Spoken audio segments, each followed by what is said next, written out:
Hey Joy FM friends, Carly Boyett here joining you from ChosenCon 2024. 5,000 fans of The Chosen have gathered right here this weekend in Orlando. There is so much fun happening here. There's special speakers. A lot of the cast is here as well. Let's check in with some of them.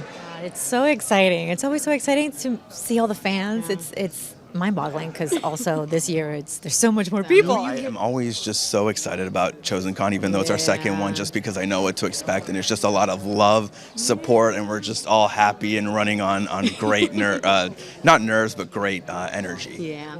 You're sporting the new logo. Tell me more about the exciting future. Yeah, 5 and 2 Studios. Yeah, 5 and 2. The name is part of our story. Yeah. It's a reminder that these are actually the only two numbers that matter. No matter how big things get, no matter how many projects we do, no matter how many people see the show, the numbers that matter are 5 and 2. So we're still reminding ourselves of that with the name of this studio. So a lot more to come, but it all starts with, what we're doing here. Yeah. When I looked at the list of everything you're announcing this weekend and what's to come, I almost got a little nervous for you again because it's so much on your plate, but I know it's also the team around you as well, because you can't possibly do this on your own. Talk about that. I mean, how are you able to expand? I mean, this is really like leaps and bounds that I think we've been before. Yeah, now we're not doing it all at once, so that helps. Okay. But also, you realize we've got a lot of stories to tell, and I'm not the only one who can tell them. So ultimately, it all comes through me. I'm the final kind of say on all this stuff, but we want to be developing relationships with other writers and directors who are great and who can help bring these stories to the world.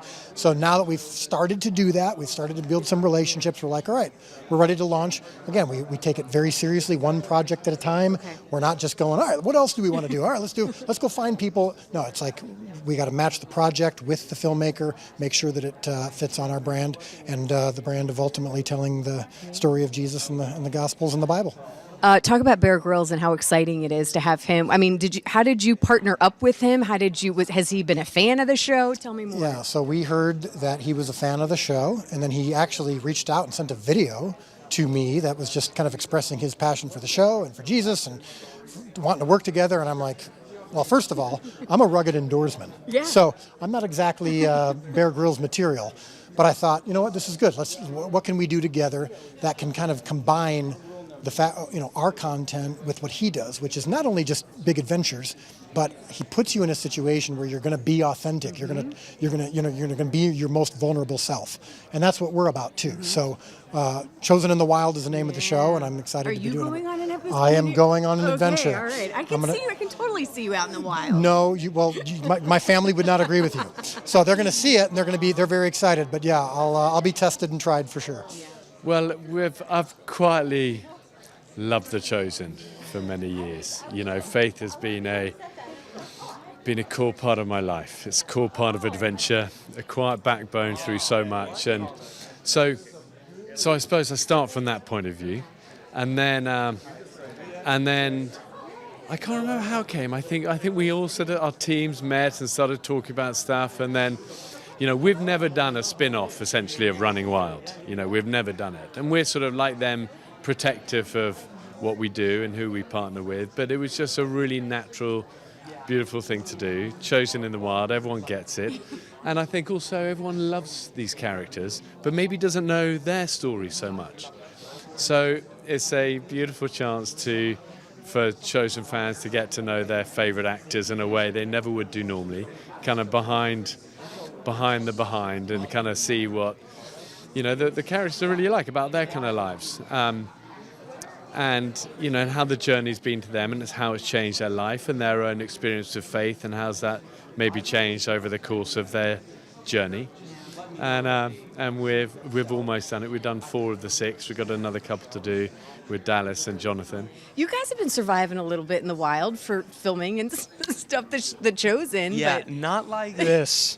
Not like this. This was, I literally arrived in Orlando with like sand and rocks still in my mouth and eyes and hair. Okay, I literally like got off of my adventure and then flew straight to Orlando. It was unbelievable. Like something that most people will never be able to do, some of those things that we did in their entire lives. And I was like, I would never get to do this without this experience. It was remarkable, and he is the loveliest guy, so sweet, genuine, authentic. It's sort of like a match made in heaven in a way, and it's so fun, and he is a man of faith, and he loves also talking about that and about how we personally sort of meet with what we do on the show, and it was a really lovely, like, one thing is the adventure and the journey part of it, the other was the conversation, and it really felt like one of those conversations you have with a friend deep into the night where you're like, yeah, what are we all doing here? What is all going on? And it was so lovely. Yeah, so I'm a part of the animated series, which I'm really excited about. I saw some clips of it, and it just looks so beautiful and very classic and very sweet. Now that's always a good thing to do. But we found a way after, kicking around for a couple years. We actually kicked around for a couple years. How do we bring in that adult sense of humor and make it an opportunity for parents to watch that doesn't disrupt the genuine, pure, sort of bluey heart of a story for 6 to 12-year-olds? Yeah. It's interesting too. The Chosen already has. I think it surprised you guys with the amount of kids, and that have really attached to the show as well. Absolutely. I mean, that was really the genesis of this, because we were sitting around hearing the feedback from episode 103.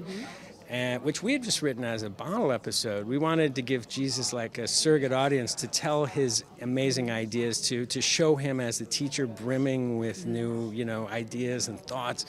And what we were really surprised that it was resonating so much with kids. So we wanted to create a series that kids were pressing play, parents are watching over their shoulder. They feel good about giving their kids over for this 12 to however many minutes they watch for. And that they know our heart already from having watched The Chosen. This series happens right alongside our live action series, takes those characters from 103 and imagines what their lives are like. Are you standing on the water? Not today.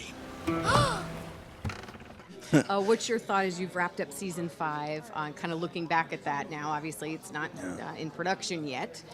What's your thought as you kind of look back at season 5? To be quite honest, I was bringing a lot of Paris into season 5 as well. By that I mean that season 5 for me personally made me realize that our show only has 2 seasons left. And our cast is so close that I was just emotional without even needing to be emotional. And just, season 5 is Holy Week, so that's a very there's a lot of tension that week, and the way The Chosen is showing it is just going to be beautiful. But you'll see Matthew writing a lot this season because he's got to make sure he has accurate records. But just to tie in that the show's almost over, and we're in Holy Week and all that stuff was just it was a lot. It was a lot of emotion, but we're pushing through. We're just making the best memories we can, and we're just trying to tell the story to the world. Oh, I'm extremely proud of the work that we did, and I'm excited to see how it comes to fruition. I'm also scared that I feel so at peace and proud with the work that we did, but I don't know. I'm hopeful. I think this is going to be one of our best seasons yet.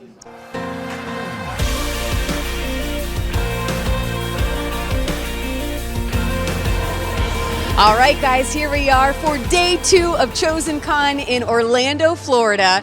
The morning has started out fabulous. There was praise and worship from music artist Phil Wickham, and then a special message from Pastor Levi Lesko. There is a lot going on today. We're going to check in with some of the activities and sessions that you can do, and then hear from some of the people that are here from around the country as well.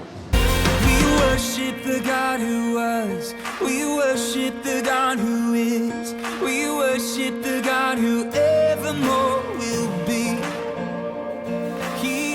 What is it like being with the community of Chosen fans, supporters, and fans of the show? Well, there's nothing like it because you're all of one heart and one mind, and it's like a big family, God just multiplies, and this is a God thing. God has done all of this, and I'm so proud and thankful to be a part of it. I love The Chosen. I love everything about it. All right, so tell me what you got. You were loaded up here. Well, I'm a grandmother. My best friend is a grandmother, and we wanted to get some fun things for the children. So we have these beautiful children's books, and Amanda Jenkins was able to sign. It was so much fun. And then she actually put the names. The shepherd is one of the most favorite. and they've actually sold out. Tell me about what the show has meant to you. Have you been a fan for a long time? Oh my goodness. Okay, I'm going to cry. But yeah, 2020, that seems to be the theme. I was in a kind of a transitional period. My parents weren't doing well health-wise, and I just kept seeing this ad on Facebook for The Chosen. And I just finally watched the first episode and was hooked from the beginning because I needed a fresh surrender. And the show is all about that. And it's all about surrendering to a Savior who loves us. So, yeah, I needed that. And so I was hooked from the beginning. And it's so interesting how every time I watch a different episode, God uses that to re-emphasize, now that I'm beyond that wilderness experience, so to speak, and he's moved me on into a different ministry. I just needed that preparation.